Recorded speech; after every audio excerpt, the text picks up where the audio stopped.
നിവൃത്തിയില്ലാത്തതുകൊണ്ട് സർക്കാർ ആശുപത്രിയെ ആശ്രയിച്ച ദമ്പതികൾ പ്രസവത്തിന് നെടുമങ്ങാട് സർക്കാർ ആശുപത്രിയിൽ ചികിത്സയ്ക്കെത്തിയ ഒരു 23 വയസ്സുകാരിയായ അമ്മയ്ക്കുണ്ടായ ദുരിതമാണ്. ഓപ്പറേഷൻ ചെയ്തു, പക്ഷേ മലം പോകുന്നത് വയറിലൂടെ. അതിപ്പോഴും തുടരുന്നു. ഡോക്ടറുടെ കടുത്ത അനാസ്ഥയാണ്. ഒരു കൊച്ചു കുടുംബം, കുഞ്ഞു പിള്ളർ, അവരുടെ ജീവിതം മരണത്തിന് ദാരിദ്ര്യത്തിനും ഇടയ്ക്കാണ്. 1 വയസ്സാകാൻ പോകുന്ന തൻ്റെ കുഞ്ഞിനെ ഒന്ന് വാരിപ്പുണരാൻ പോലും ആ കുഞ്ഞ് അമ്മയ്ക്ക് സാധിക്കുന്നില്ല. അവരുടെ ദയനീയ കഥയാണിത്. കഥയല്ല, അവരുടെ ജീവിതമാണ്. എന്തെങ്കിലും സഹായം ഇവർക്ക് ചെയ്യാൻ പറ്റിയാൽ, പ്രത്യേകിച്ച് ഭരണകൂടത്തിന് ഇതിൽ ഇടപെട്ട് ഇത്തരം ഡോക്ടർമാരെ അവരുടെ IMAയിൽ നിന്ന് അവർ പിരിച്ചുവിടുകയോ, അല്ലെങ്കിൽ ഇത്രയും ക്രൂരത കാണിക്കുന്ന ഡോക്ടറുടെ ഇത്രയും അനാസ്ഥ കാണിക്കുന്നവരെ സർവീസിൽ വെച്ച് പൊറിപ്പിക്കാൻ പാടില്ല. അത് ഗവൺമെൻറ്റിലായാലും ശരി, പ്രൈവറ്റിലായാലും ഇത്തരം ദ്രോഹികളെ നിലയ്ക്ക് നിർത്തേണ്ടതുണ്ട്. സത്വര നടപടികൾ സ്വീകരിക്കണം. അവരുടെ ആ വിഷമം നമുക്ക് നേരിട്ട് കേൾക്കാം. അവർക്ക് എന്താണ് പറയാനുള്ളത്. ഇത്രയും വേദന സഹിക്കുന്ന ഒരു 23 വയസ്സുകാരിയായ ഒരു യുവതിയാണ് അവരുടെ വിഷമം കാണുന്നത്. കാരണം ഇന്നും ഇപ്പോഴും ഈ മലദ്വാരത്തിൽ കൂടെ പോകേണ്ട മലം വയറിലൂടെ പോവുക എന്ന് പറഞ്ഞാലേ, അവസാനം ഉള്ള കിടപ്പാടും ഒക്കെ വിറ്റ് സ്വന്തം ഭാര്യയെ രക്ഷിക്കാൻ വേണ്ടി യുവ ദമ്പതികൾ അവരുടെ അവസ്ഥ, അവരെ സഹായിക്കാൻ മുന്നിട്ട് ഇറങ്ങിയിരിക്കുകയാണ് സാമൂഹിക പ്രവർത്തക. അവരുടെ ആ വേദനയും അവർക്ക് എന്തെങ്കിലും ചെയ്യാൻ പറ്റുന്നുണ്ടെങ്കിൽ നമുക്ക് ചെയ്തു കൊടുക്കേണ്ടതുണ്ട്. പ്രേക്ഷകർ ശ്രദ്ധിക്കുക. അവരുടെ ഫോൺ നമ്പർ ഇതിനോടൊപ്പം ഉണ്ട്. അവരുടെ വാക്കുകളൊന്ന് ശ്രദ്ധിക്കാം. പേര് ഹസ്ന ഫാത്തിമ എന്നാണ്. 23 വയസ്സാണ്. ഇതിരിയിൽ നിന്നാണ് ഞാൻ വരുന്നത്. അപ്പോൾ എനിക്ക് കഴിഞ്ഞ വർഷം ജൂൺ 19 ആയിരുന്നു എൻ്റെ പ്രസവം നടക്കുന്നത്. അപ്പോൾ പ്രസവത്തോടുകൂടി എനിക്ക് ഡോക്ടർ കുഞ്ഞിറങ്ങി വരാൻ വേണ്ടിയിട്ട് മുറിവ് ഒരുപാട് താഴ്ചയിലാവുകയും, അപ്പോൾ അത് മറുദ്വാരം വരെ മുറിയുകയും അതിൻ്റെ നരമ്പിന് പരിക്കേൽക്കുകയും ചെയ്തതിൻ്റെ ഇതിലായിട്ട് നമ്മൾ ട്രീറ്റ്മെൻറ്റും കാര്യമൊക്കെ ഇരുന്നപ്പോൾ എൻ്റെ ഇതിൽ പരാതി നമ്മൾ കൊടുത്തിരുന്ന ഇടയ്ക്ക് കഴിഞ്ഞ വർഷം നമ്മൾ പരാതിയെല്ലാം കൊടുത്തിരുന്നതാണ്. അപ്പോൾ അതിൻ്റെ ഇതൊന്നും നമുക്ക് ഇതുവരെ ഒന്നും ആയിട്ടില്ല. പിന്നെ പ്രസവം നടക്കുന്ന 19-ാം തീയതി, പ്രസവം നടന്ന 3-ൻ്റെ അന്നോട്ടാണ് എനിക്ക് വിഷയം ഉണ്ടാകുന്നത്. മുറിവിൽ കൂടെ തന്നെ മലം വരികയും സ്റ്റിച്ചെല്ലാം പൊട്ടുകയും ചെയ്ത്. ഈ കാര്യം ഡോക്ടറെ അടുത്ത് പറഞ്ഞപ്പോൾ ഡോക്ടർ പറഞ്ഞു വേറെ കുഴപ്പമൊന്നുമില്ല, മുറിവ് ഉണങ്ങുമ്പോൾ ശരിയാവുമെന്ന് പറഞ്ഞ് പ്രസവത്തിന് തന്നെ 10 ദിവസത്തേക്ക് എന്നെ അഡ്മിറ്റ് ആക്കുന്നത്. പ്രസവം കഴിഞ്ഞ് 10 ദിവസം കഴിഞ്ഞിട്ടും മുറിവൊന്നും ഉണങ്ങിയിട്ടില്ല. ഈ ഒരു അവസ്ഥയിൽ തന്നെയായിട്ടാണ് വീട്ടിൽ വിടുന്നത്. വീട്ടിൽ പോയിട്ടും വേദനയും ബുദ്ധിമുട്ടൊന്നും മാറാതെ വീണ്ടും നമ്മൾ ഈ ഡോക്ടറെ തന്നെ, ബിന്ദു സുന്ദർ ഡോക്ടറായിരുന്നു പ്രസവം എടുക്കുന്നത്, ഈ ഡോക്ടറെ തന്നെ കാണാൻ വേണ്ടി വന്ന്. അപ്പോൾ കണ്ട് കാര്യം പറഞ്ഞപ്പോൾ ഡോക്ടർ പറഞ്ഞു ഡോക്ടറിനെ എല്ലാം റെഡിയാക്കി തരാം, വേറെ വിഷയമൊന്നുമില്ല എന്നും പറഞ്ഞുകൊണ്ട് എന്നെ വീണ്ടും 7 ദിവസത്തേക്ക് എന്നെ അഡ്മിറ്റ് ആക്കുന്നുണ്ട്. അപ്പോൾ ഇതേ നമ്മൾ കാര്യം ചോദിച്ചു, ഡോക്ടർ എന്തുകൊണ്ടാണ് ഇങ്ങനെയെല്ലാം സംഭവിക്കുന്നതെന്ന് ചോദിച്ചാൽ ഡോക്ടർ എന്നുള്ള മറുപടിയോ ഒന്നും പറഞ്ഞിട്ടില്ല. അപ്പോൾ ഇത് കഴിഞ്ഞിട്ട് അവരെല്ലാം ഡ്രസ്സിങ് എല്ലാം ചെയ്ത് മുറിവെല്ലാം ക്ലീൻ ചെയ്ത് തന്നുകൊണ്ടിരുന്നു. അതിനുശേഷം 5 ദിവസം കഴിഞ്ഞപ്പോഴത്തേക്ക് ഡോക്ടർ പറഞ്ഞു മെഡിക്കലിലത്തേക്ക് പോകണം, മെഡിക്കലിൽ പോയി ഒരു സർജറി വേണ്ടി വരും, എന്നാലേ ഇത് ക്ലിയർ ആക്കാൻ പറ്റുള്ളൂ എന്ന് പറഞ്ഞ് മെഡിക്കലിലത്തേക്ക് വിടുകയും, മെഡിക്കലിലത്തേക്കുള്ള റെഫറൻസ് പേപ്പറിലാണ് അവർ എഴുതിയേക്കുന്നത് ഇതേപോലെ വണ്ടി യാത്ര ചെയ്തത് കൊണ്ടാണ് മലദ്വാരം വരെയുള്ളത് മുറിയുകയും നരമ്പ് കട്ടാവുകയും ചെയ്തത്, വണ്ടി യാത്ര ചെയ്തത് കൊണ്ടും നടന്നതൊക്കെ കൊണ്ടാണ് അങ്ങനെയാണ് അവർ റെഫറൻസ് എഴുതിയേക്കുന്നത്.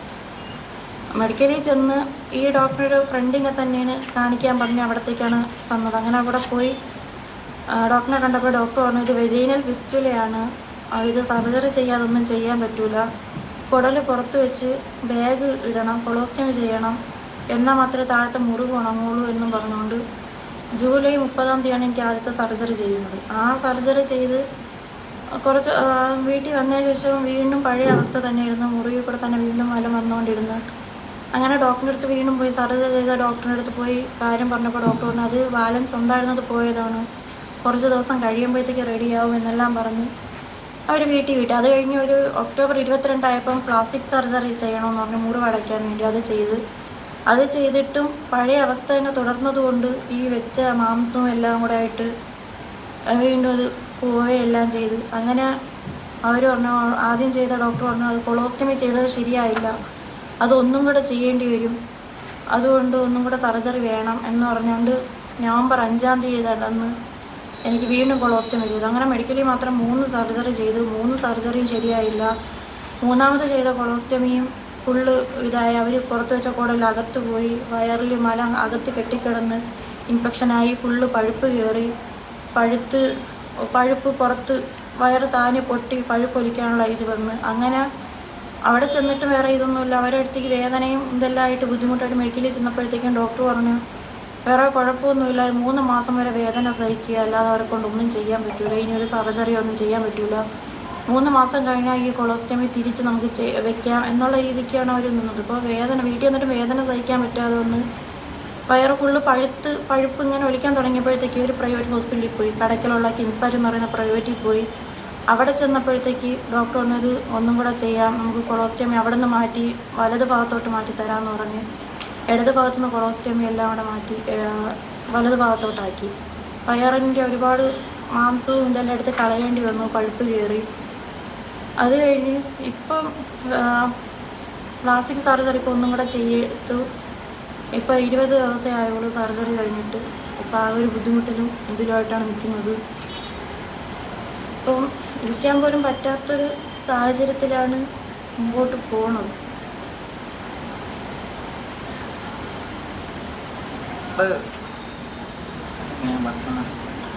നെടുമങ്ങാട് വെച്ച് ബിന്ദുസുന്ദർ ഡോക്ടറെ അടുത്ത് ഞാൻ പറഞ്ഞു, ഡോക്ടറെ ഇങ്ങനെ അവൾക്ക് ഈ മുറിവ് വഴി മലം വരികയാണ് എന്ന് ഞാൻ പറഞ്ഞു. 3-ൻ്റെ അന്നാണ് ഞാൻ പറയണത്.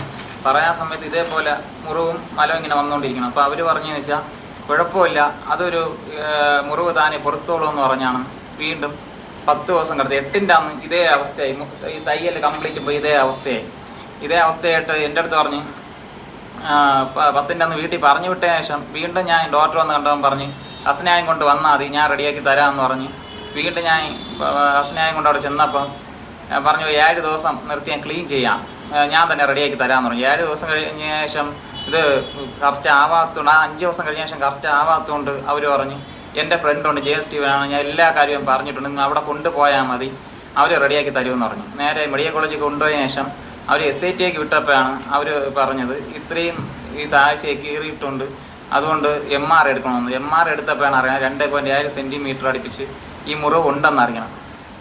അപ്പം പറഞ്ഞ് മുറിവ് പൊറുക്കണമെങ്കിൽ വയറ്റിൽ സ്റ്റോമ ബാഗ് ചെയ്യണമെന്ന് പറഞ്ഞു. അങ്ങനെ സ്റ്റോമ ബാഗ് ആദ്യം ഓപ്പറേഷൻ ചെയ്ത്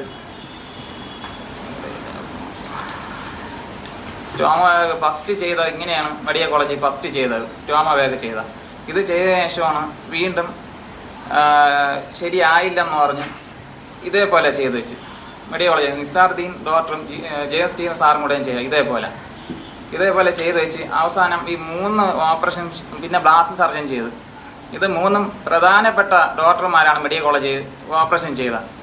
3 ഓപ്പറേഷൻ ശരിയാവാത്ത ആ അവസ്ഥയാണ് കിംസാറ്റി കൊണ്ടുപോയത്. ഇത് ചെയ്യാനുള്ളത് ഇങ്ങനെയാണ് ചെയ്യാനുള്ളത്. എൻ്റെ ഭാര്യ മെഡിക്കൽ കോളേജ് ആശുപത്രിയും നെടുവങ്ങാട് ഇട്ട് കഷ്ടപ്പെടുത്തുകയാണ്. ഈ കണക്കിന് ആണ് ചെയ്യാനുള്ളത്. ഇതാണ് കിംസാറ്റി ചെയ്യുക, ഇതാണ് കറക്റ്റ് ഓപ്പറേഷൻ. 2 കുടലും എടുത്ത് ചെയ്യാനുള്ള. മെഡിക്കൽ കോളേജ് ചെയ്തതെന്ന് വെച്ചാൽ കുടൽ മടക്കി വെച്ച് താഴോട്ട് മലം പോണ കുടൽ ഇങ്ങനെ മടക്കി വെച്ച് പിന്നാണ് അടിച്ചിരുന്നത്. ഈ പിന്നെ അടിച്ച് വെച്ച് അത്രയും കഷ്ടപ്പാടായിരുന്നു. നിങ്ങൾക്ക് ഇത് മലം പോകാൻ സമയത്ത് വേദനയും ബുദ്ധിമുട്ടായി കരച്ചിലും ഇതായി. ഇതിൻ്റെ ഇടയ്ക്ക് എൻ്റെ മോന് പാൽ കൊടുക്കാൻ പറ്റില്ല, മോൻ പെങ്ങളെ വീട്ടിലായിരുന്നു. ആശുപത്രിയും കാര്യവും പൊടി മാറ്റാനും എൻ്റെ വേറെ നിവൃത്തിയില്ല, ഉണ്ടായിരുന്ന ജീവിതമാർഗ്ഗം വണ്ടി കൊടുത്ത് നമുക്ക് കയറി കിടക്കാൻ വീടോ സ്ഥലമോ ഒന്നുമില്ല, വാടകയ്ക്കാണ് താമസിക്കണം. ഇപ്പം ഞാൻ കൂലിക്ക് ഓടിയാണ് എൻ്റെ ഭാര്യയെ നോക്കണം, പലിശയും കാര്യങ്ങളും എടുത്താണ് ഞാൻ ഇപ്പോൾ മുമ്പോട്ട് പോകണം. ഒരു മാസം എൻ്റെ 10-20 പലിശയും കാര്യം വേണം. ഒരു കാര്യം ചെയ്യാൻ അറിഞ്ഞുകൂടെങ്കിൽ എന്തിനാണ് ഇങ്ങനെ ഈ ആശുപത്രി ചെയ്യണം? മെഡിക്കൽ കോളേജിൽ ഒരു 14 രൂപയ്ക്കുള്ള ഒരു ട്രിപ്പ്, വേദനയ്ക്കുള്ള ട്രിപ്പ് വരാൻ നമ്മൾ വെളിയിൽ കൊടുത്താണ് വാങ്ങിപ്പിച്ചത്. എൻ്റെ ഭാര്യ ഫുൾ ഓപ്പറേഷനും സീസ കാർഡില്ലാത്തതുകൊണ്ട് ഞാൻ കടവും കാവലും മറിച്ചാണ് ചെയ്തത്. ഇതുവരെയും ഡോക്ടറിൻ്റെ ബിന്ദുസുന്ദർ ഡോക്ടറുടെ ഭാഗത്തുനിന്നോ ഒരു സ്ഥലത്തുനിന്ന് നമുക്ക് ഒരു സഹായങ്ങളോ വിളിച്ചൊന്നും ചോദിക്കുകയോ ചെയ്തിട്ടില്ല. അത് പോയിട്ട് ബോർഡ് കാര്യം എന്ന് പറയുന്നത് എന്തിനീ ബോർഡ് കാര്യം? എല്ലാ മനുഷ്യന്മാരാണ്, നമ്മളെല്ലാവരും ആപത്തുകൾ സംഭവിക്കാത്ത ആരുമില്ല. ബോർഡ് കാര്യം വന്നപ്പം നെടുവങ്ങാട് ആശുപത്രി എല്ലാവരും കൂടെ ചേർന്നുകൊണ്ട് പ്ലാനിങ്, ഇങ്ങനെ ഒരു സംഭവം നടന്നിട്ടില്ല, ഇങ്ങനെ ഒരു പ്രസവം നടന്നിട്ടില്ല, ഇങ്ങനെ മുറിവ് സംഭവിച്ചില്ല, നിങ്ങളെ ചോദിക്കപ്പോൾ അങ്ങനെ പറഞ്ഞാൽ അത് അവിടെ തൂക്കണ ചേച്ചിമാരടുത്തോട്ട് കംപ്ലീറ്റ് വരെയും പറഞ്ഞ് ബോർഡുകാർ വന്ന് ഇവിടെ ഈ മുറിവ് നോക്കി, മെഡിക്കൽ ബോർഡിൽ നിന്ന് മുറിവും കാര്യം എല്ലാം നോക്കിയിട്ട് പറഞ്ഞ് നമുക്ക് നിൻ്റെ കഷ്ടപ്പാടും ദുഃഖമൊക്കെ അറിയാം, ഇതെല്ലാം സത്യവും നമുക്ക് മനസ്സിലായി, നമ്മൾ വേണ്ട പോലെ ചെയ്യാമെന്നില്ല എൻ്റെ അടുത്തും ഭാര്യ അടുത്തും പറഞ്ഞിട്ട് ഇവർ റിപ്പോർട്ട് കൊടുത്തേക്കണം. നെടുവാട് സ്റ്റേഷനിൽ ഞാൻ ചോദിച്ചാൽ പറയുന്നത് വെച്ചാൽ ഇങ്ങനെ സംഭവം ഉണ്ടായിട്ടില്ല എന്നുള്ള രീതിക്ക് ഞാൻ റിപ്പോർട്ട് കൊടുത്തേക്കണം. നമ്മളെ പോലെയുള്ള പാവങ്ങൾക്ക് എവിടെ നീതിയുണ്ട്? ഇപ്പം എൻ്റെ ഭാര്യ കീറി ഈ കാലിൻ്റെ ഇവിടെ നിന്ന് ഇത്രയും ഭാഗം കീറി പ്ലാസ്റ്റിക് സർജൻ ചെയ്തിരിക്കുക ഇതിൻ്റെ അകത്തുകൂടാ. ഈ 23 വയസ്സായ തൂണാണ് അത് ഈ മരം ഈ സൈഡിൽ കൂടെയാണ് ഞാൻ എടുത്ത് കളയണം. എൻ്റെ മോനെ എടുക്കാനോ ഒന്നിനും പറ്റാത്ത ഈ അവസ്ഥയിൽ ഇപ്പോൾ എത്ര 6 ഓപ്പറേഷനായി. നമ്മളെ കൊണ്ട് എന്ത് പറ്റും? കടവും കാവലും മാച്ച് ചെയ്യണേണ്. വണ്ടി ഓടാൻ പോകാൻ പറ്റും. ഇവിടെ വേദനയും ബുദ്ധിമുട്ടും എടുക്കുമ്പം ഞാൻ വീണ്ടും മരുന്നും കാര്യവും മാച്ച് വീണ്ടും പോകും. ഈ കിംസും പ്രൈവറ്റ് ആശുപത്രി 2 ആശുപത്രിയിൽ നിന്ന് ഞാൻ പോയില്ലെങ്കിൽ എൻ്റെ ഭാര്യയിൽ നിന്ന് മരിച്ചിട്ട് ഇപ്പം 1 വർഷം അടുപ്പിച്ചായ. മെഡിക്കൽ കോളേജുകാരും നെടുവങ്ങാട് ബിന്ദുസുന്ദരം ഈ JN സ്റ്റീവൻ സാറും എല്ലാവരും കൂടെ ഓപ്പറേഷൻ ചെയ്യണം. എന്തിനാണ് ഇങ്ങനെ പാവങ്ങളായിട്ട് കീറി മുറിക്കണം? എനിക്ക് അറിഞ്ഞുകൂടെന്ന് പറയാത്തത് എന്തിന് ഈ അവസ്ഥ എൻ്റെ ഭാര്യ ആക്കി? ഇത്രയും കടക്കാരൻ എന്നെ എന്തിനാക്കിയത്? ഒരു നിവൃത്തി ഇല്ലാത്തതുകൊണ്ടാണ് ഇപ്പോൾ ഇവിടെ വന്ന് നിങ്ങൾ എല്ലാവരുടെ അടുത്തും പറയണത്. അത്രയ്ക്ക് അവസ്ഥയായതുകൊണ്ടാണ്. ഇപ്പം അവൾ നടക്കാൻ ബുദ്ധിമുട്ടുണ്ട്. ഇപ്പം ഓപ്പറേഷൻ കഴിഞ്ഞിട്ട് 16-20 ദിവസം അടുപ്പിച്ച് ഇപ്പോൾ ഓപ്പറേഷൻ കഴിഞ്ഞിട്ടായി. നമ്മളീ പറയണ എന്തെങ്കിലും ഒരിതായിട്ട് തോന്നുന്നെങ്കിൽ തിരക്കി നോക്കണം അന്ന അവസ്ഥകൾ. നമസ്കാരം. ഓരോരുത്തരുള്ള മാധ്യമ പ്രവർത്തകൻ വിളിച്ചു പറഞ്ഞതിൻ്റെ പേരിൽ ഞാൻ ഈ വീട്ടിൽ നേരിട്ട് പോയി ആ ഒരു ദുരിതം നേരിട്ട് കണ്ട ആളാണ്. അതായത് ശരീരത്തിൻ്റെ എല്ലാ പാർട്ടും നമ്മൾ വിചാരിക്കുന്ന പോലെ അല്ല. ഈ ഡ്രസ്സ് ഇട്ടിരിക്കുന്നതുകൊണ്ട് നിങ്ങൾക്ക് എനിക്ക് പറഞ്ഞു തരാൻ ബുദ്ധിമുട്ടുണ്ട്. ഞാൻ ഒരു സാമൂഹ്യ പ്രവർത്തകൻ എന്നുള്ള നിലയിൽ കഴിഞ്ഞ ഒരു 23 വർഷമായിട്ട് ഇത്തരം ആളുകളെ കാണുന്നതാണ്. പക്ഷെ ഇത്ര വേദനിപ്പിച്ച ഒരു ശരീരം ഞാൻ കണ്ടിട്ടില്ല എന്ന് പറയാം. കാരണം ഈ ഒരു പ്രായത്തിൽ ഈ കുട്ടി അനുഭവിക്കാവുന്നതിൻ്റെ മാക്സിമം അനുഭവിച്ചിരിക്കുകയാണ്. നമുക്കിത് അവർക്ക് സൗജന്യ ചികിത്സ യാതൊരു കാര്യങ്ങളിലും ഗവൺമെൻറ് കഴിഞ്ഞ സർക്കാർ ഇടപെട്ടിട്ടില്ല. കേസ് കൊടുത്തവർ റൂറൽ SP സഹിതം കേസ് കൊടുത്തു. കേസ് തേച്ച് മാച്ച് കളയുന്ന ഒരു രീതിയിലുള്ള ഇടപെടൽ ഉണ്ടായോ എന്ന് സംശയിക്കേണ്ടിയിരിക്കുന്നു. ഈ കുട്ടിയുടെ വിഷയം നടന്ന സമയത്ത് ബിന്ദു സുന്ദർ എന്ന് പറയുന്ന ഡോക്ടർ ഇത്ര അനാസ്ഥ കാണിച്ച് അത് കൃത്യമായി സർക്കാർ ഇടപെട്ടിരുന്നെങ്കിൽ, അന്നത്തെ ആരോഗ്യ വിഭാഗം ഇടപെട്ടിരുന്നെങ്കിൽ പിന്നീട് വീണ്ടും ഒരു കുഞ്ഞ് അവരുടെ കൈകൊണ്ട് മരണപ്പെട്ടു. ആ സമയത്ത് മാത്രമാണ് അവരെ സസ്പെൻഡ് ചെയ്തിരിക്കുന്നത്. ഈ പറയുന്ന നെടുമങ്ങാട് താലൂക്ക് ആശുപത്രിയിലെ ബിന്ദു സുന്ദർ ഡോക്ടർ ഇപ്പോൾ സസ്പെൻഷനിലാണ്. പക്ഷെ അതുകൊണ്ട് കാര്യമായില്ല. നമുക്കറിയാം ഒരു ഡോക്ടറും മനഃപൂർവ്വം ചെയ്യില്ല. ഡോക്ടർമാരും നഴ്സുമാരും ഒക്കെ ആരോഗ്യ മേഖലയിൽ എടുക്കുന്ന എഫേർട്ടിനെ ഒന്നും ആരും തള്ളിക്കളയുന്നില്ല. നമുക്കറിയാം അവരെല്ലാം ഒരുപാട് എഫേർട്ട് എടുത്ത് ജനങ്ങളെ സേവിക്കുന്നവർ തന്നെയാണ്. പക്ഷേ കൈ അബദ്ധം പറ്റിപ്പോയാൽ സമ്മതിക്കാനുള്ളൊരു വിവേകം മനുഷ്യനുണ്ടാവണം. അതാണ് മനുഷ്യത്വം, അതാണ് ഡോക്ടർ. അല്ലെങ്കിൽ ആ പദവിക്കോ ഒരു സ്ത്രീ എന്ന നിലയിലോ അവരെ സ്ത്രീ എന്ന് പരിഗണിക്കാൻ പറ്റില്ല. കാരണം ഇത്ര വയ്യാതിരിക്കുന്ന ഒരു കുഞ്ഞിനെ പോലും അഹങ്കാരി, നീ നമ്മളോട് സഹകരിക്കുന്നില്ല, ഇനി ഈ കുട്ടിയെ വിളിക്കാൻ വിളിയൊന്നുമില്ല. ഈ കുട്ടി പലതവണ എന്നോട് പറഞ്ഞതാണ്, ഞാൻ ആത്മഹത്യ ചെയ്യും മാം, എനിക്ക് പറ്റില്ല, എനിക്ക് നെരുങ്ങിപ്പോയൊരു മരുന്നെടുത്ത് കഴിച്ചോ സൂയിസൈഡോ കയറ് കെട്ടാനോ എനിക്ക് പറ്റാത്തതുകൊണ്ട് മാത്രം ഞാൻ ആത്മഹത്യ ചെയ്യുന്നില്ല എന്നാണ് പറഞ്ഞത്. ആ കുഞ്ഞിൻ്റെ മുഖം നോക്കിയിട്ട് നാളെ ആ കുഞ്ഞിന് 1 വയസ്സ് തികയുക. അപ്പോൾ നമ്മൾ ഈ കാണിക്കുന്ന ഇവിടെ പറഞ്ഞിരിക്കുന്ന എല്ലാ കാര്യങ്ങളും 100% സത്യസന്ധമായ കാര്യങ്ങളാണ് ഈ കുടുംബം പറയുന്നത്. പാവപ്പെട്ടവരാണ്, വാടക വീട്ടിലാണ് കിടക്കുന്നത്. ഈ കുട്ടിക്കൊരു ഓട്ടോറിക്ഷ ഉണ്ടായിരുന്നു, അത് കൊടുത്തിട്ടാണ് ഇപ്പോൾ ഈ ചികിത്സ ചെയ്യാൻ വേണ്ടി പോകുന്നത്. ലക്ഷങ്ങളായി. അതൊന്നും ഓട്ടോ കൊടുത്തുകൊണ്ട് മാത്രം അവർക്കാവില്ല. പല സാമൂഹ്യ പ്രവർത്തകരായ ആളുകളൊക്കെ ഇടപെട്ടിട്ടാണ് ആ കുട്ടിയുടെ ചികിത്സ ഇപ്പോൾ മുന്നോട്ട് പോയിക്കൊണ്ടിരിക്കുന്നത്. നിങ്ങൾ മാധ്യമ പ്രവർത്തകർ ഇതൊരു പ്രധാന വിഷയമായി നമ്മുടെ കുടുംബത്തിൽ വരുമ്പോഴേ അറിയുള്ളൂ. മാധ്യമങ്ങളാണ് എപ്പോഴും ഇങ്ങനെയുള്ള കാര്യങ്ങൾക്ക് ശബ്ദിക്കാൻ കൂടെ ഉണ്ടാവുക. അതുകൊണ്ട് നിങ്ങൾ അതുപോലെ ഇവരോടൊപ്പം ഉണ്ടാവുക. ഇന്ന് ഇത് ആരോഗ്യമന്ത്രിയുടെയും CM-ൻ്റെയും ശ്രദ്ധയിൽപ്പെടുത്തി അവർക്ക് വേണ്ടുന്ന ചികിത്സാ സൗജന്യം ഇതുവരെ അവർക്ക് ഏകദേശം 16 ലക്ഷം രൂപയ്ക്ക് പുറത്ത് ഇപ്പോൾ വരായിട്ടുണ്ട്. അവർ കിടപ്പാടം ഇല്ല, വേറൊരു വീട്ടിൽ നിന്ന് അവരെ ഇറക്കി വിട്ടാൽ അവർക്ക് പോകാൻ സ്ഥലമില്ല. ആരെങ്കിലും ഈ വാർത്ത കേൾക്കുന്ന ആളുകൾ മനസാക്ഷി ഉള്ളവരുണ്ടെങ്കിൽ അവർക്ക് ചികിത്സയോടൊപ്പം അവർക്ക് വാടക കൊടുക്കാതെ സൗജന്യമായിട്ട് താമസിക്കാൻ പറ്റുന്ന നല്ലൊരു സ്ഥലം അല്ലെങ്കിൽ ഒരു വീട് വെച്ച് കൊടുക്കാനോ ഒരുപാട് കാര്യങ്ങൾ ചെയ്യുന്നു. തൊട്ട് മുന്നിൽ റോട്ടറി ക്ലബ്ബ് സ്ത്രീകൾക്ക് വേണ്ടി ഓട്ടോറിക്ഷ പറഞ്ഞു. അതുപോലെ അങ്ങനെയുള്ള ആളുകൾ ഈ പാവപ്പെട്ട പയ്യന് ജീവിക്കാനുള്ള എന്തെങ്കിലും ഒരു സാധനം ചെയ്തു കൊടുക്കണമെന്ന് എല്ലാവരോടും അഭ്യർത്ഥിക്കുകയാണ്. സത്യം പറഞ്ഞാൽ എൻ്റെ എനിക്കിപ്പം സാമ്പത്തികമായിട്ട് കുറച്ച് പ്രതിസന്ധിയിലാണ്, ഇല്ലെങ്കിൽ ഞാൻ തന്നെ ചെയ്തു കൊടുത്തേ. ബോർഡ് വന്നിട്ട് അവർക്ക് അതിനുള്ള പ്രയോജനം കിട്ടിയിട്ടില്ല. ആ ബോർഡ് കൊണ്ട് യാതൊരു യൂസും ഈ പാവങ്ങൾക്ക് കിട്ടിയിട്ടില്ല.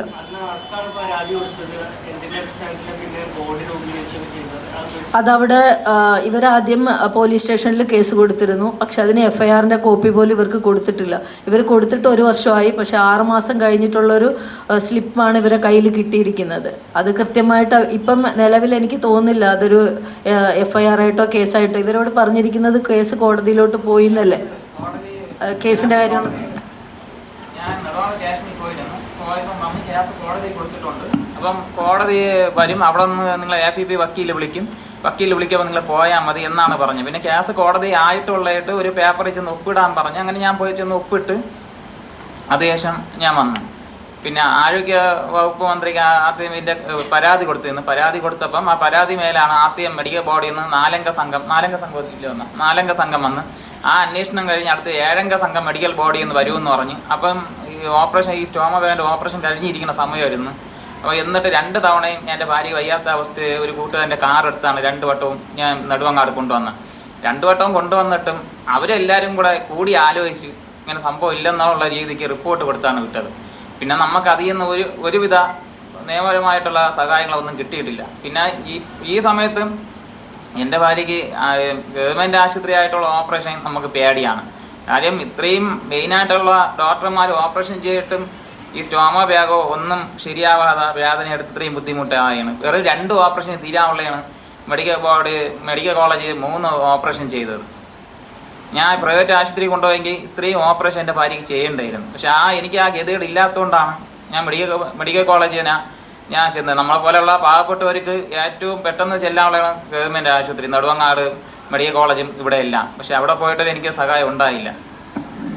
ശേഷം അവർ വീണ്ടും പ്ലാസ്റ്റിക് സർജറി ചെയ്തു. ഈ ശരീരത്തിൽ 1 വർഷത്തിൻ്റെ അകത്ത് 7ാമത്തെ സർജറിയാണ്. ഇപ്പോൾ തുടയുന്നെല്ലാം വലിയ രീതിയിൽ മാംസം എടുത്ത് തിരിച്ചു വെച്ചിരിക്കുക. ഇപ്പോൾ മോഷൻ പഴയ രീതിയിൽ ഇപ്പോഴും പോകുന്നില്ല, ബാഗിലൂടെയാണ് പോകുന്നത്. ആ ബാഗിനൊക്കെ നല്ല കോസ്റ്റ്ലി ആയിട്ടുള്ള ബാഗാണ്. അതെല്ലാം റിമൂവ് ചെയ്ത് ക്ലീൻ ചെയ്ത് വെക്കണം. പിന്നെ പെയിൻ ആണെങ്കിൽ നമ്മൾ ആ ശരീരത്തിൽ നമ്മൾ വിചാരിക്കുന്ന പോലെ ഈ കുട്ടി ഭയങ്കര വിൽ പവറുള്ളൊരു കുട്ടിയാണ്. നമ്മളാരും സഹിക്കാൻ പറ്റില്ല, അത്രയും പെയിനാണ് ഇരിക്കുന്നത്. ഇപ്പോൾ ഇന്ന് 7ാമത്തെ സർജറി കഴിഞ്ഞിട്ട് 20 ദിവസമേ ആയിട്ടുള്ളൂ. അപ്പോഴതിന് മരുന്ന് വാങ്ങാൻ പോലും നിവർത്തിയില്ലാത്ത അത്ര ഒരു കണ്ടീഷൻ ആയതുകൊണ്ടാണ് ഞാൻ തന്നെ പറഞ്ഞത് നമുക്ക് മാധ്യമങ്ങളെ കണ്ടിട്ട് ഇത് ഒന്നുകൂടി അഡ്രസ്സ് ചെയ്താൽ മാത്രമേ ആരെങ്കിലും സുമനസ്സുകൾ വാർത്ത കണ്ടിട്ട് അവരെ സഹായിക്കാൻ. പിന്നെ സർക്കാരിൻ്റെ തലത്തിൽ ഇത് സർക്കാർ ആശുപത്രിയാണ്, അവിടെ നിന്നുണ്ടായ വീഴ്ചയാണ്. കൃത്യമായിട്ട് പിണറായി സഖാവിൻ്റെ കാലഘട്ടത്തിൽ അത് കൃത്യമായിട്ട് ഇടപെടലുകൾ ഉണ്ടായിരുന്നെങ്കിൽ ഇതുപോലുള്ള അനാസ്ഥ ഉണ്ടാവില്ല. ഈ ബിന്ദു സുന്ദർ ഡോക്ടർ ശരിക്കും എന്താണ്, അവരെക്കുറിച്ച് സമഗ്രമായ ഒരു അന്വേഷണം നടത്തണമെന്നുള്ളതാണ്. കാരണം ഒന്നുകിൽ അവർക്ക് എന്തെങ്കിലും മാനസികമായ ബുദ്ധിമുട്ടുകളുള്ള സ്ത്രീയാണെങ്കിൽ അവരെ ഈ ഒരു വിഭാഗത്തു നിന്ന് തന്നെ അവരെ മാറ്റണം. ഡോക്ടർ എന്നുള്ള പദവിയിൽ ഇരിക്കാൻ അവർ അർഹരല്ല. അവരെ ഇപ്പം നമ്മൾ സസ്പെൻഡ് ചെയ്തു എന്നാണ് അറിയുന്നത്. പക്ഷേ സസ്പെൻഡ് ചെയ്തുകൊണ്ട് മാത്രം കാര്യമില്ല, അവർ വേറെ ഏതെങ്കിലും പ്രൈവറ്റ് ആശുപത്രിയിലോട്ട് പോയിട്ട് ഇതുപോലുള്ള കാര്യങ്ങൾ ചെയ്യും. ഈ പാവപ്പെട്ട കുടുംബത്തിൽ നിന്ന് പിന്നീടും ഇത്ര വേദന എടുത്ത് അവിടെ ചെന്ന സമയത്ത് മരുന്ന് വയ്ക്കാൻ വേണ്ടി 2000 രൂപ ഈ പാവങ്ങളെ കയ്യിൽ നിന്ന്, ഇത്ര അവരുടെ അനാസ്ഥ കൊണ്ട് വന്നിട്ട് 2000 രൂപ ഇവരെ കയ്യിൽ നിന്ന് എണ്ണി മേടിച്ചു ആ സ്ത്രീ. അത് പറയുന്നതിൽ നമുക്കിപ്പോൾ ഒരു എന്ത് ഭവിഷ്യത്തുണ്ടായാലും പ്രശ്നമില്ല. പക്ഷേ ഇത് ആരാണ് അവരെ സംരക്ഷിക്കുന്നത് നമുക്കറിയില്ല, എനിക്കറിയില്ല, അവർക്കറിയുമെന്നറിയില്ല. അവരേത് പൊളിറ്റിക്സിൻ്റെ ഭാഗമാണെന്നൊന്നും എനിക്കറിയില്ല. ഞാൻ ആസ് സാമൂഹിക പ്രവർത്തകൻ ഞാൻ ഇടപെട്ടതാണ്. നമുക്കിതിനകത്ത് പൊളിറ്റിക്സ് ഒന്നും കൊണ്ടുവരാൻ യാതൊരു താല്പര്യമില്ല. അതുകൊണ്ട് VD സതീശൻ സാർ ഇത് ഇടപെടുക, അതുപോലെ ആരോഗ്യവകുപ്പ് മന്ത്രി അവർക്ക് വേണ്ടത്ര സഹായങ്ങൾ ചെയ്തു കൊടുക്കണമെന്നുള്ളൊരു അഭ്യർത്ഥനയാണ് മുന്നോട്ട് വയ്ക്കുന്നത്, വേറെ ഒന്നുമല്ല. കാരണം അവർക്ക് ഇതുപോലെ ഈ കുട്ടിക്ക് ആ ഒരു സമയത്ത് കൃത്യമായ ഇടപെടൽ LDF സർക്കാരിൻ്റെ ഭാഗത്തുനിന്ന് ഉണ്ടായിരുന്നെങ്കിൽ പിന്നെ ഒരു കുഞ്ഞ് മരിച്ചു അവരുടെ കൈകൊണ്ട്, അനാസ്ഥ കൊണ്ട്. അത് അന്ന് പ്രശ്നമായപ്പോഴാണ് അവരെ ഡിസ്മിസ് ചെയ്തത്. അപ്പോൾ ആ സ്ത്രീ ഇനി MDMA പോലെയുള്ള എല്ലായിടത്തും അതാണല്ലോ, അപ്പം എല്ലാം വേറെ ലോകത്തേക്കാണല്ലോ പോകുന്നത്. ഡോക്ടർ തന്നെ ഇനി വേറെ ഏതെങ്കിലും യൂസ് ചെയ്തിട്ടാണോ ഹോസ്പിറ്റലിൽ വരുന്നത്, ഇത്ര രോഗികളോട് ഇടപെടുന്നതെന്ന് അറിയാൻ വയ്യ, എനിക്കറിയില്ല സത്യം. അതൊക്കെ അന്വേഷിക്കണം. കാരണം നോർമലി ഒരു സ്ത്രീയാണ്, അങ്ങനെ ഒരു ഡോക്ടർ മനഃപൂർവ്വം ചെയ്യില്ല. ഒരു തവണ അബദ്ധം പറ്റാം, മനുഷ്യരാണ്, കൈകൊണ്ട് അബദ്ധം പറ്റാം. പക്ഷെ ഒന്ന് വിളിച്ച് സോറി പറഞ്ഞു, മോളെ ഇങ്ങനെ പറ്റിപ്പോ, അവരുടെ ചെറുമകളുടെ പ്രായമാകാനേ ഉള്ളൂ ഈ കുഞ്ഞ്, അവളോട് വിളിച്ച് പറയാം, ഒരു സാന്ത്വനിപ്പിക്കാൻ. അവർക്ക് ലക്ഷ്യങ്ങളില്ല, എന്നാലും ഒന്നും കൊടുത്തില്ലെങ്കിലും കുഴപ്പമില്ല, ഒരു സാന്ത്വന വാക്ക് ആ ഡോക്ടറുടെ ഭാഗത്തുനിന്ന്. ഇത്തരത്തിൽ അതേപോലെ ഒരുപാട് ദുരിതങ്ങൾ സാധാരണക്കാരായ ആളുകൾ ഗവൺമെൻറ് ആശുപത്രിയിൽ അനുഭവിച്ചുകൊണ്ടിരിക്കുക. ഒരു മരുന്ന് വേണമെങ്കിലും ഒരു സൂചി സിറിഞ്ച് വരെ പുറത്തുനിന്ന് വാങ്ങണം. ഈ ഒരു മിനിസ്ട്രിയുടെ കാലഘട്ടത്തിൽ എന്തൊക്കെയാണ് ഇനി നടക്കുന്നതെന്നുള്ളത് ഇപ്പം കാണേണ്ടി വരും. നമ്മൾ കണ്ടുകൊണ്ടിരിക്കുന്ന കാര്യങ്ങൾ. സാധാരണക്കാരന് സുഗമമായ ചികിത്സാ സൗകര്യങ്ങൾ കിട്ടണം. എല്ലായിടത്തും ചികിത്സാ കാർഡ് ഉണ്ടെന്ന് പറയുന്നത്, പലയിടത്തും കാർഡ് കൊണ്ടുപോയാൽ പോലും സൗജന്യം ലഭിക്കാത്ത പല സമയമുണ്ട്. പല മരുന്നുകൾ ഇല്ലെങ്കിൽ അവർ ഏതെങ്കിലുമൊക്കെ മരുന്ന് പുറത്തുനിന്ന് എടുപ്പിക്കും. ഈ മരുന്ന് മാഫിയയും ഈ ഡ്രഗ് മാഫിയയും ഈ ഹോസ്പിറ്റൽ മാഫിയയും അവയവ കടത്തും ഇങ്ങനെ ഒരുപാട് ആളുകളുടെ ഒരു കോക്കസിലാണ് ആരോഗ്യ മേഖല പോയിക്കൊണ്ടിരുന്നത്. കഴിഞ്ഞ 10 വർഷം നമ്മൾ കണ്ടതാണ് പല തരത്തിലുള്ള ദുരിതങ്ങൾ. ഇപ്പോഴും അതിനൊന്നും മാറ്റം ഉണ്ടാവുമെന്ന് തോന്നുന്നില്ല. ഒരു പ്രതീക്ഷയാണ് പുതിയ സർക്കാരിലേക്ക് വയ്ക്കുന്നത്. അതുകൊണ്ട് അവനെപ്പോലെ ഒരാളായതുകൊണ്ടാണ് ഈ കുട്ടിയെ നോക്കുന്നത്. വേറൊരാൾ ഒരു മനുഷ്യനെ നോക്കില്ല. അത്ര ബുദ്ധിമുട്ടിലൂടെ ഈ പെൺകുട്ടി കടന്നു പോകുന്നത്. 23 വയസ്സിൽ അവളുടെ സ്വപ്നങ്ങൾ മുഴുവൻ തീർന്നു. ഒരമ്മ 4 വർഷം കാത്തിരുന്നിട്ട് ഒരു കുഞ്ഞുണ്ടായത്. ആ കുഞ്ഞിനെ അവൾക്ക് എടുക്കാൻ സാധിക്കുന്നില്ല. ഒന്ന് ആലോചിച്ച് നോക്കൂ. ആ കുഞ്ഞിന് മുലയൂട്ടാൻ സാധിക്കുന്നില്ല, ആ കുഞ്ഞിനെ എടുക്കാൻ സാധിക്കുന്നില്ല. ഒരമ്മ, ആ പെൺകുട്ടി ഇനി ജീവിതകാലം മുഴുവൻ വേദനിച്ച് കഴിയണം ഈ ഒരു അനാസ്ഥ കാരണം. ആ കുട്ടി ശരിക്കും മറ്റുള്ള ബന്ധുക്കളുടെ പരിചരണം കൊണ്ടാണ് കഴിയുന്നത്. കാരണം ഈ പയ്യനെ, ഈ കുട്ടിയെ നോക്കണം. അപ്പോൾ അച്ഛൻ്റെ അമ്മയുടെ ഒരു സ്നേഹമില്ലാതെ, സ്നേഹം കിട്ടാതെ, എടുക്കാതെ, ലാളിക്കാതെ, അതിന് സമയത്തൊന്നും കൊടുക്കാൻ പറ്റാത്തൊരവസ്ഥയിലൂടെയാണ് അവരും പോകുന്നത്. 4 വർഷം കാത്തിരുന്ന ഒരു കുഞ്ഞോമനയാണ്. നാളെ അതിൻ്റെ പിറന്നാളാണ്. ഇന്ന് നാളെയായിട്ട് നിങ്ങൾ ആ വാർത്ത കൊടുത്ത ആ കുഞ്ഞിനോടെങ്കിലും ഈ പൊതുസമൂഹം, കേരള സമൂഹം നീതി കാണിക്കണമെന്ന് അഭ്യർത്ഥിക്കുന്നു. Thank you. 9544983730 സോണിയ മൽഹാർ എൻ്റെ നമ്പറാണ്. കൂടുതൽ എന്തെങ്കിലും ഉണ്ടെങ്കിൽ വിളിച്ചാൽ മതി. Thank you. 9544983730. Thank you all.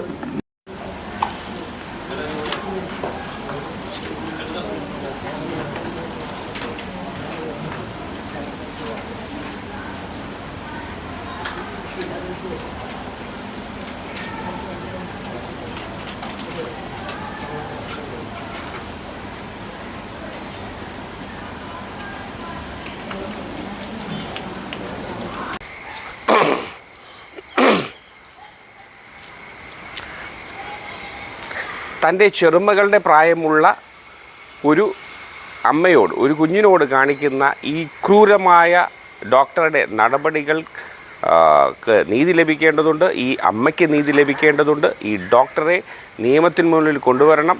ഒപ്പം നമുക്ക് ജനങ്ങൾക്ക് എന്ത് സഹായം ഇവർക്ക് ചെയ്യാൻ പറ്റുമെന്നത് വളരെ അത്യാവശ്യമാണ്. ഈ ഒരു വീഡിയോ സ്കിപ്പ് ചെയ്യരുത്. ഈ വീഡിയോ മാക്സിമം ജനങ്ങളിൽ എത്തിക്കുക. വേണ്ടുന്ന സഹായ സഹകരണങ്ങൾ ചെയ്തു കൊടുക്കാൻ നമുക്ക് സാധിക്കണം. അത് നമ്മുടെ കടമയാണ്.